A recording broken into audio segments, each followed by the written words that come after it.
బడ్జెట్ని ప్రవేశపెట్టింది. ఈ బడ్జెట్లో ఆంధ్రప్రదేశ్కి కానీ దేశంలో ఉన్నటువంటి అత్యధిక మంది ప్రజలకు కానీ తీవ్రమైన నష్టం చేసే పద్ధతుల్లో ఉంది. ముఖ్యంగా కేంద్ర ప్రభుత్వం ఏదైతే చెప్తూ వచ్చిందో వికసిత్ భారత్ గురించి 2047 నాటికి భారతదేశం అద్భుతమైన పురోగతి సాధిస్తుంది, ప్రపంచంలో 3వ అతిపెద్ద ఆర్థిక వ్యవస్థ అవుతుందని చెప్తూ వచ్చింది. కానీ బడ్జెట్కు ముందు రోజు ఫిబ్రవరి 1వ తారీఖు నాడు కేంద్ర ప్రభుత్వమే తయారు చేసినటువంటి ఆర్థిక సర్వే రిపోర్ట్ మాత్రం ఆ దిశగా లేదు. ఎందుకంటే మన ప్రజల కొనుగోలు శక్తి గణనీయంగా తగ్గిపోయిందని చెప్పేసి ఆర్థిక సర్వే రిపోర్ట్ చెప్పింది. ఈ కొనుగోలు శక్తి తగ్గడానికి కారణం ఏమిటి అనేది ఈ బడ్జెట్లో పరిష్కారం లేదు. వీళ్ళు చెప్తున్నది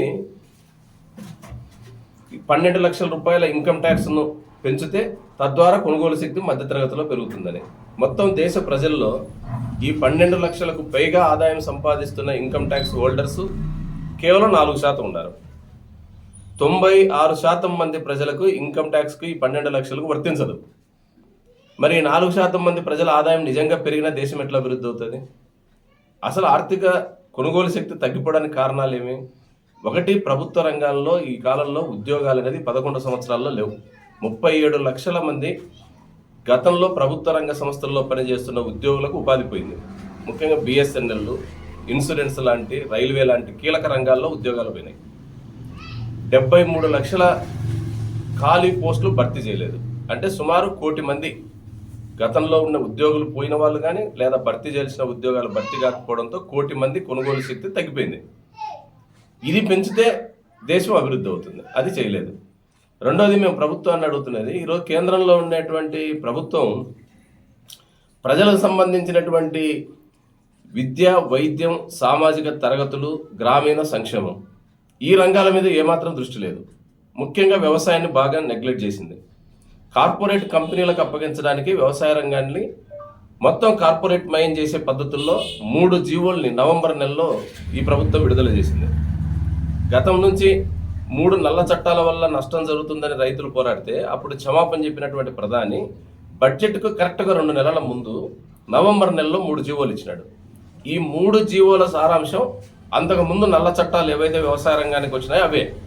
అంటే కార్పొరేట్ వ్యవసాయము, ఎక్కడైనా అమ్ముకునే స్వేచ్ఛ అనే పేరుతో కార్పొరేట్ కంపెనీలకు ప్రవేశం కల్పించడం, నిత్యావసర సరుకులన్నింటినీ ఎంత కోట అయినా సరే నిలవబెట్టుకునే అవకాశం గోడౌన్లకు కల్పించడం. ఈ పద్ధతుల్లో ఈ బడ్జెట్లో కూడా ఆ ప్రతిపాదనలకి ఆమోదం లభించింది. అంటే సన్న మధ్యతరగతి రైతాంగం చేసుకునేటువంటి వ్యవసాయం పూర్తిగా కార్పొరేట్ అయిపోతుంది. 100 జిల్లాల్ని సెలెక్ట్ చేసినారు దేశంలో ఈ బడ్జెట్లో. ఈ 100 జిల్లాల్లో ఆంధ్రప్రదేశ్లో కూడా 7 జిల్లాల్ని తీసే అవకాశం ఉందని చెప్పి వార్తలు వస్తున్నాయి. అవి జరిగితే రాబోయే రోజుల్లో ఈ 100 జిల్లాలు రాష్ట్రంలో దేశంలో ఉండే 100 జిల్లాల్లో మొత్తం కార్పొరేట్ కంపెనీలు, ఆదాని, అంబానీ వీళ్ళ కంపెనీలే వ్యవసాయం చేస్తాయి. దానికి అనుగుణంగా ఈరోజు 1000 ఎకరాలని లీజు పేరుతో రైతుల నుంచి తీసుకునే అవకాశం ఉంది. దానికి చంద్రబాబు నాయుడు గారు పూర్తి మద్దతు ఇస్తున్నాడు.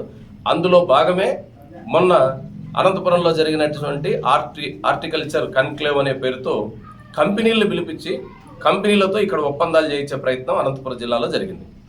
పండ్ల తోటల విస్తీర్ణం పెరిగింది జిల్లాలో, దానికి తగ్గట్టుగా మార్కెట్ కల్పించండి, గిట్టుబాటు కల్పించండి అని రైతులు కోరితే దానికి విరుద్ధంగా ఈరోజు హార్టికల్చర్ కన్క్లేవ్ పేరుతో కొన్ని కంపెనీలు 112 కంపెనీలను ఆహ్వానించినారు.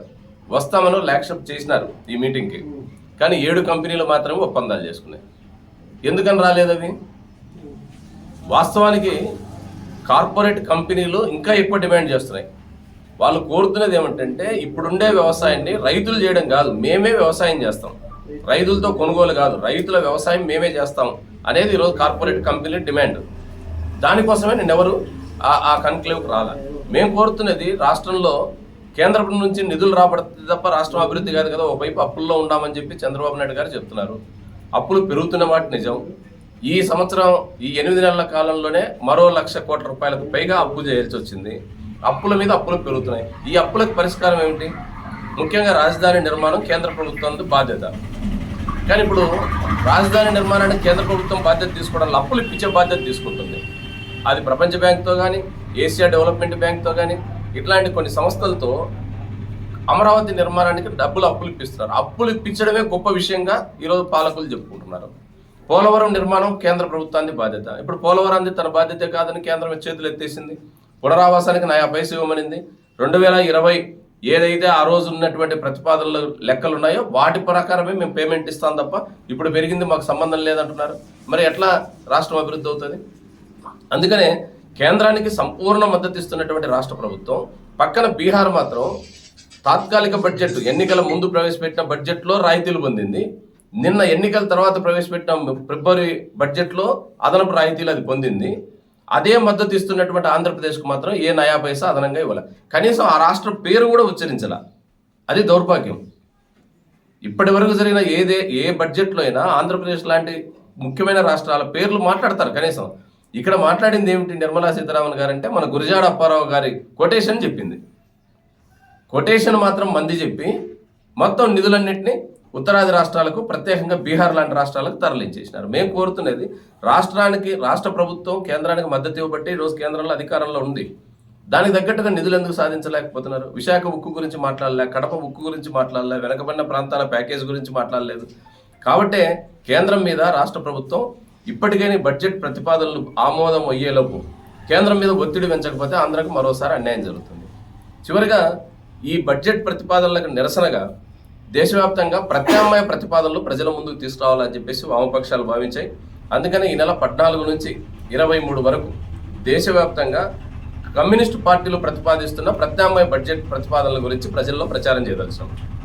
అందులో మొదటిది మేము కోరుతున్నది వ్యవసాయానికి గిట్టుబాటు ధర కల్పించాలి. ఎంఎస్ స్వామినాథన్ కమిషన్ సిఫారసు ఏదైతే చేసిందో దాన్ని అమలు చేయాలి. అదే రకంగా రెండోది, ఈరోజు 100% విదేశీ ప్రత్యక్ష పెట్టుబడుల్ని బీమా రంగంలోకి అనుమతిస్తున్నారు. అది అమలు అయితే మాత్రం ఇన్సూరెన్స్ వ్యవస్థ మొత్తం దెబ్బతినిపోతుంది. ఇన్సూరెన్స్ అంటే కేవలం వెహికల్ ఇన్సూరెన్స్ కాదు, పంటలకు సంబంధించిన ఇన్సూరెన్స్, ఆరోగ్యానికి సర్వ ఇన్సూరెన్స్ ఈరోజు నాశనం అయిపోతుంది. దానివల్ల ఎల్ఐసి సంస్థ ఒకటే కాదు, మొత్తం బీమా రంగమే దెబ్బతినిపోతుంది. కాబట్టి మేము కోరుతున్నది ఎఫ్డీఐలో విదేశీ పెట్టుబడులను అనుమతించొద్దు. అదేవిధంగా మూడోది, ఈరోజు దేశంలో ఉన్నటువంటి నిరుద్యోగానికి కారణం